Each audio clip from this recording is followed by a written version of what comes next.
na si Fifi ay nasa isang pandaigdigang paghahanap ng pagkain. Pag-aaral ng mga putahe mula sa pinakamahuhusay, mula pasta sa Italia hanggang sa mga tacos sa ilalim ng araw. Nagsimula na ang kanyang pakikipagsapalaran sa pagluluto. Samahan si Fifi habang siya ay natututo at naglalaro. Ito ay isang global food fiesta buong araw. Dumating na si Fifi sa puso ng Italia. Ang paggawa ng pasta ang siyang magsisimula. Pagmamasa ng masa at pag-roll nito ng manipis sa kusina, simulan ng kasiyahan. Susunod mga tacos sa mga kalye ng Mexico. Pag-aaral magluto kung saan nagtatagpo ang mga lasa. Fifi's Global Food Fiesta. Tara na, mula Italia hanggang Mexico, napakaring dapat malaman.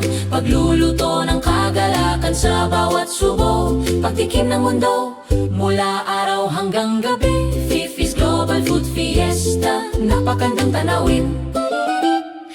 Pupunta sa Brazil para sa isang karnabal na panghimagas. Walang tatalo sa samba at pagkain.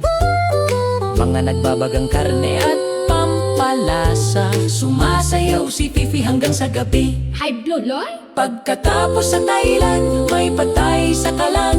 May mga sariwang herbs at lasa na gustong gusto natin. Wow! Try Fifi's Global Food Fiesta.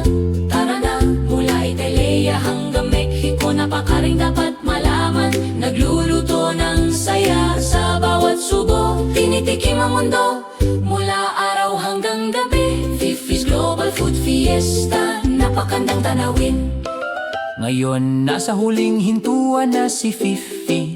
Nagninilay-nilay sa mga lasang nagpapakilig sa kanya. Mula sa bawat putahe hanggang sa bawat bagong kaibigan, Ang kanyang pakikipagsapalaran sa pagkain ay walang katapusan.